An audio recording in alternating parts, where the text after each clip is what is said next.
Hey, what's up guys? My name is Boda and welcome back to the Mining Stacker YouTube channel. Today's video, we're going to talk about all this drama and this beef with Monero and Qubic. Qubic is attempting, and looks like they may have had successfully done a 51% attack. Talk about both sides. It's not fully clear yet, although realistically it doesn't seem like they actually hit it. But we'll talk about it. We'll talk about as to why they're even doing this, what the ramifications are, and why this is a good reminder of why mining, emissions, security budgets, all these things are super important to networks. And at the end of the day, regardless of our opinion of this, this is a stark reminder of that and what can happen if those emissions and those mining budgets don't really make sense and they're not up to par, right? We've seen that recently with a lot of these newer networks. This is why it's not that big of an issue with things that are more established, things like Bitcoin, just because, again, their security budget is monumental. There's tons of hash rate, and that's a whole different story, right? But we'll talk about it. We'll talk about what's going on and what we know and what we don't know, which is a lot, okay? If that sounds good, guys, stay tuned. Let's get right to this thing. So this thing has been going on for quite a bit. Realistically, I didn't even look too much into it just because it didn't seem like it was really anything, but it looks like they got either really damn close or it may have happened, right? There's kind of conflicting information. But we'll talk about why, even if it did happen, most likely it's not going to be sustained. And to me, it just seems more like a publicity stunt than anything. Just because it is something that, oddly enough, made it to all the major news outlets. Qubic's ex was kind of tweeting about it, like, oh, don't, you're going to hear a lot about it today and all this stuff. So it does seem like that's more of the goal than anything. But let's get into this article coming from The Block. Monero faces chain reorganization fears after Qubic says it controls 51% of hash rate. Qubic's Evancheglo says the pool crossed half of Monero's hash rate, sparking fears about a 51% attack after a 6-block deep reorg on the privacy-centric network. Some have challenged the claim and highlighted a lack of transparency around pool reporting, making it hard to verify the data, and that's where the kind of confusion is. But I mean, even regardless, it does seem like they may have gotten somewhat close, but we'll talk about what we know. Let's go down to the article. A long-running campaign to amass more than half of Monero's hash rate appears to have succeeded, prompting concern among crypto observers about the privacy-focused blockchain. Qubic founder Sergey claimed his project's mining pool has achieved 51% over Monero, a level that would theoretically let it reorganize blocks. So this is why this is important, a 51% attack. A lot of us hear it, but this is why it's important. A level that would theoretically let it reorganize blocks, censor transactions, or attempt double spends on the privacy coins network, right? This is why security is such a big deal.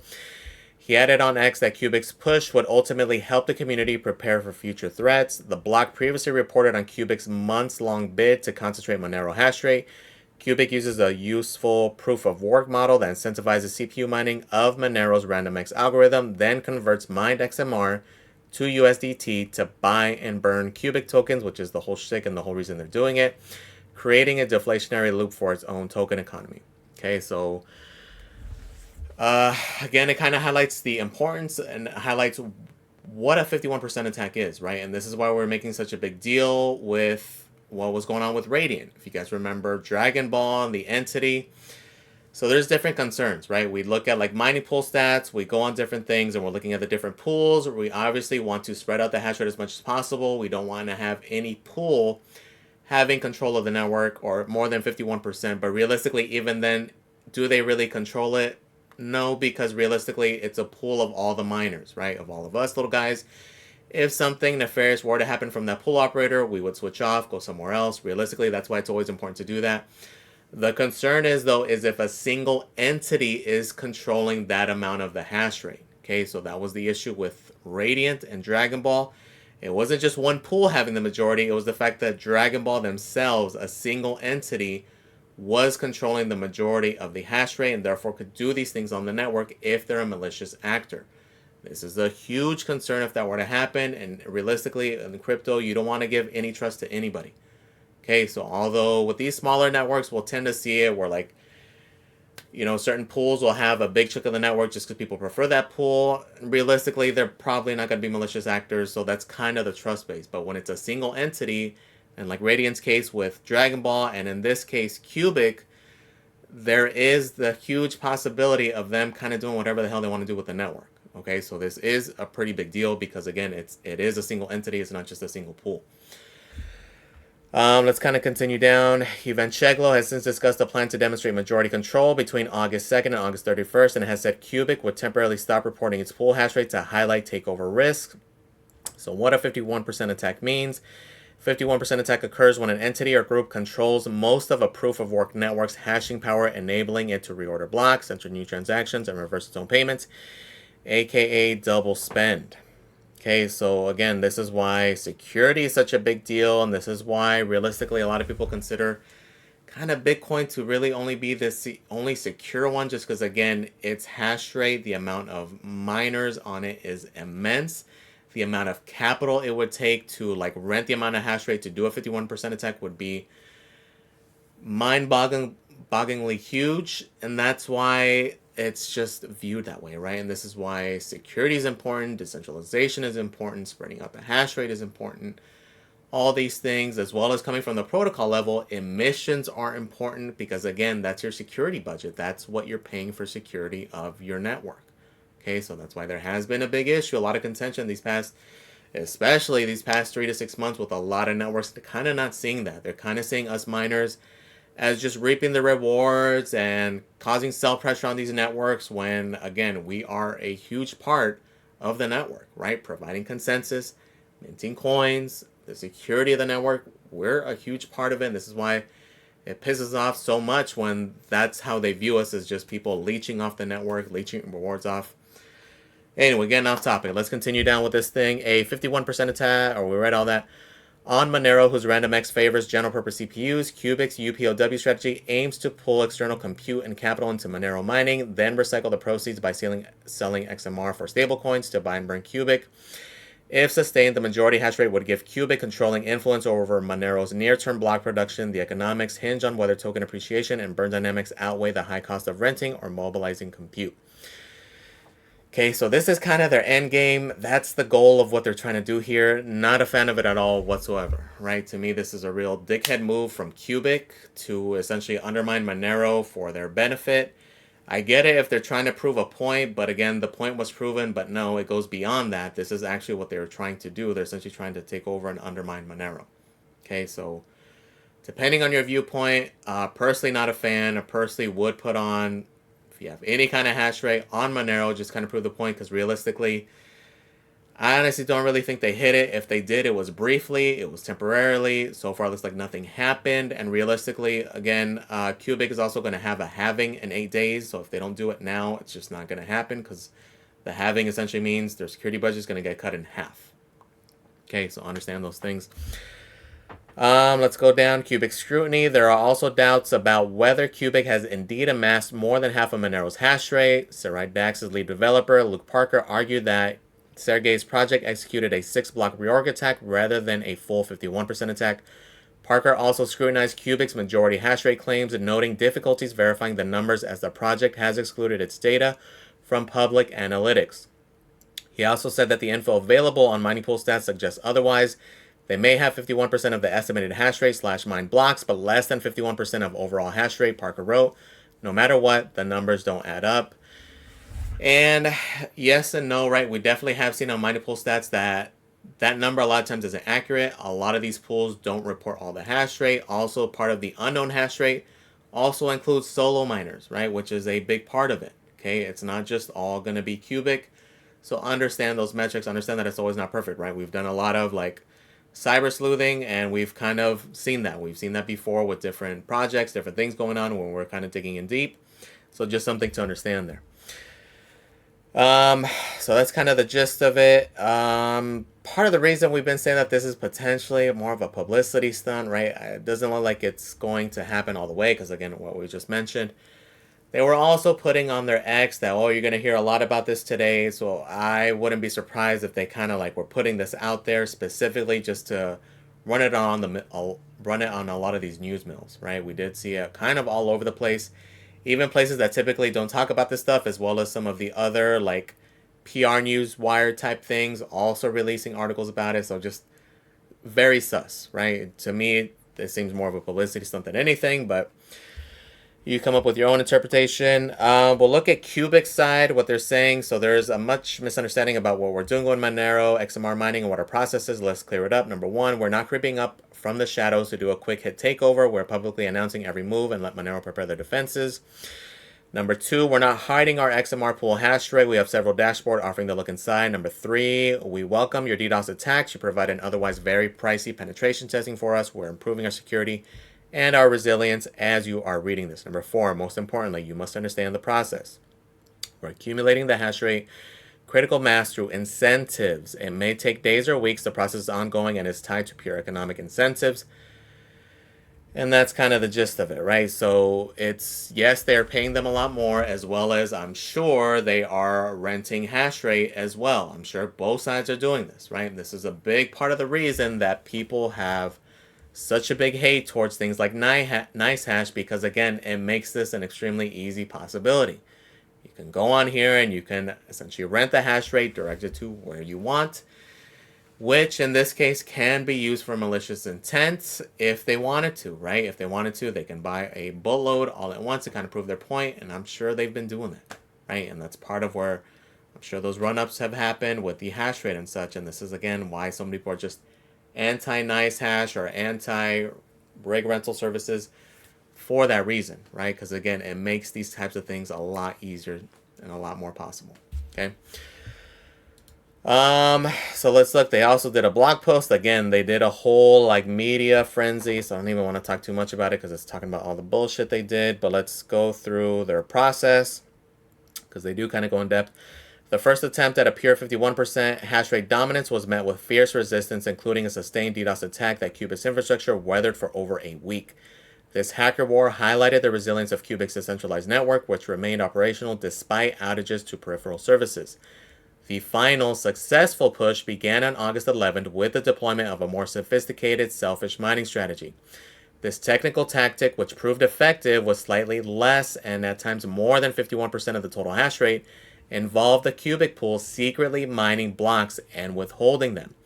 The sudden appearance of orphan blocks on the Monero network in the days leading up to today was the telltale sign that Qubic's strategy was working.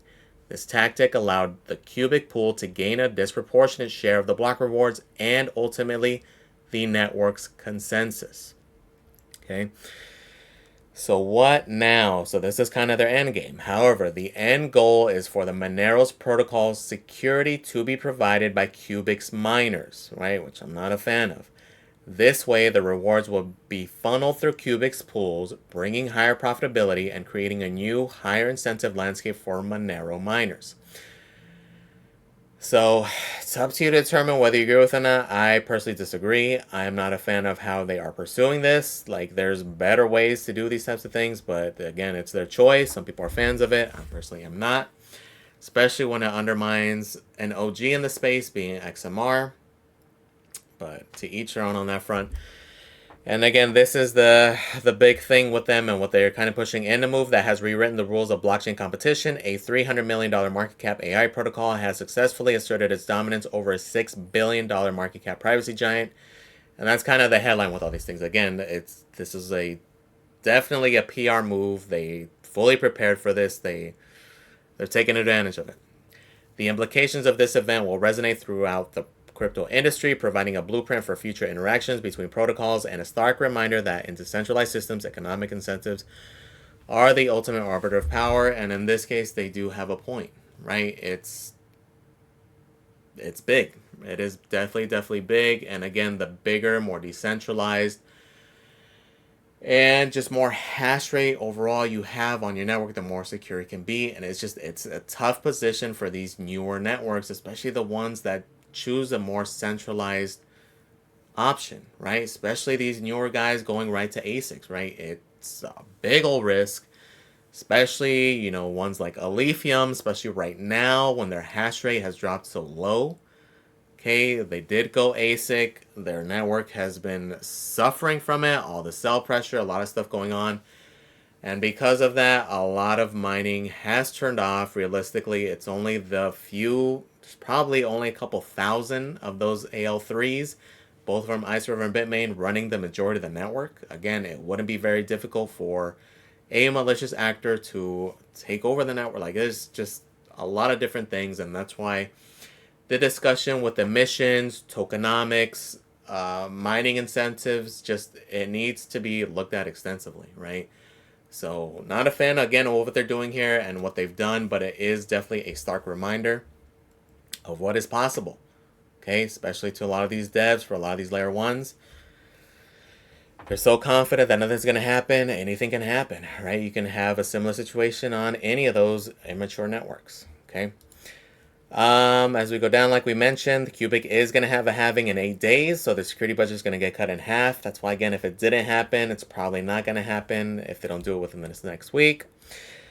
And then here's the other side of the coin, right? A lot of people actually do not believe that they actually were successful. Let's look at BitMEX Research, for example. They did put a little article on this.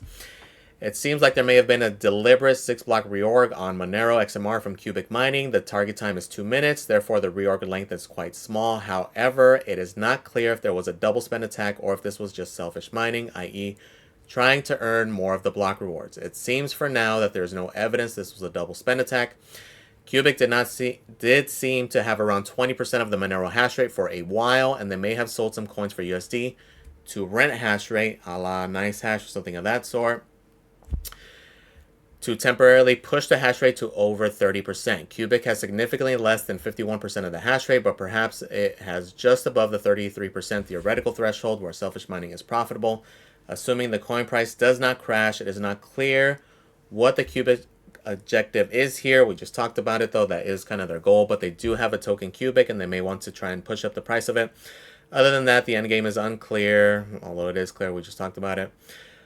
So far, they haven't heard anything from any of the other exchanges. Currently, though, a lot of them are going to be suspending withdrawals, deposits. If you're trying to do anything with it, I would hold off if you're a holder of XMR, just because, again, there's going to be a lot of confusion. A lot of the exchanges aren't going to want to risk. It's probably going to be a shitload of confirmations. Like, just understand, you may want to hold off on any of that activity, okay? So again, it's not fully confirmed whether or not they hit it. If they did, most likely it was just brief. Again, we're going to find out probably in the next days or weeks. It does seem like Qubic is trying to get shy, formerly of Caspa, to kind of verify everything. Because again, they want to be able to harp on this whole thing. Again, to me, this more than anything, it's a publicity stunt. Whether or not they'll be able to do it, we're going to see. I do have a funny feeling that the Monero community will come through. A lot of hash rate will likely come on to kind of combat it. Because again, to me, this is a dickhead move coming from Qubic to do it this way. To each their own on that front. Again, I'm just not a fan. If any of you guys look more into Qubic, look into their head dude and their ties with IOTA. You can make your own decision on that front. But when I see things like that, kind of a standoff from me, but you come up with your own conclusions there. But just again, the biggest thing here, it's a stark reminder of what can happen, right? Especially if there's just not a lot of hash rate on these networks, especially in times where profitability isn't great or in bear markets, things of that sort. These are possibilities, okay? Let me know in the comments, though, guys. What do you guys think of this? Are you guys a fan of Qubic? I know a lot of you guys have been on Qubic for a long time just because of the profitability. Are you still a fan after what they're doing here? Do you agree with them doing this 51% attack? Are you a fan of their goals here? Let me know in the comments. Please comment, like, and subscribe, guys. Thank you for watching. I really do appreciate it. And I'm out.